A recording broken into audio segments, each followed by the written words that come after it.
आपण बघत आहात आवाज कसमादेचा। देवळा तालुक्यातील लोणेर गावात भटक्या कुत्र्यांना आणि मांजरींना विषारी द्रव्य मिसळलेले चिकन खाऊ घातल्याचा धक्कादायक प्रकार समोर आलाय। या घटनेत तब्बल 21 कुत्रे आणि 2 मांजरींचा मृत्यू झाल्याचे पोलिसांच्या फिर्यादीत नमूद करण्यात आले आहे। या प्रकरणी लोणेर येथील 2 संशयितांविरुद्ध देवळा पोलीस ठाण्यात गुन्हा दाखल करण्यात आला आहे। दिनांक 12 ऑगस्ट रोजी सायंकाळी 7:30च्या सुमारास लोणेर गावातील रमेश दादाजी आहिरे आणि मुकेश उर्फ पापा परदेशी या दोघांनी चिकन खरेदी केले। त्यानंतर गावातील एका कीटकनाशक विक्रीच्या दुकानातून काहीतरी विषारी द्रव्य घेतल्याचा आरोप आहे। हे विषारी द्रव्य चिकनमध्ये मिसळून गावातील भटक्या कुत्र्यांना आणि मांजरींना खाऊ घातल्याचे पोलिसांच्या फिर्यादीत नमूद आहे। यानंतर महाराष्ट्र बँक ते बालाजी मंदिर परिसरात अनेक कुत्रे आणि मांजरी मृत अवस्थेत आढळून आल्या।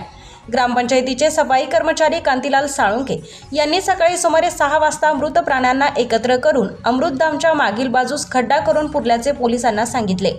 दरम्यान पोलीस घटनास्थळी पाहणी करण्यासाठी गेले असता बालाजी मंदिराजवळ एक कुत्रा तडफडताना आढळला। त्याच्या तोंडातून फेस येत होता आणि पोलिसांच्या समक्षच त्या कुत्र्याचा मृत्यू झाला।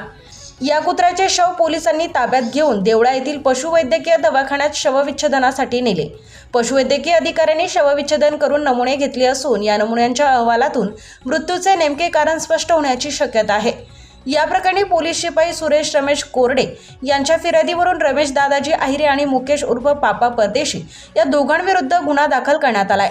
या घटनेमागील नेमका उद्देश काय होता, विषारी द्रव्य नेमके कोणते होते, तसेच मृत प्राण्यांच्या संख्येबाबत पुढील तपासात आणखीन काही माहिती समोर येते का, याकडे आता सर्वांचे लक्ष लागले आहे।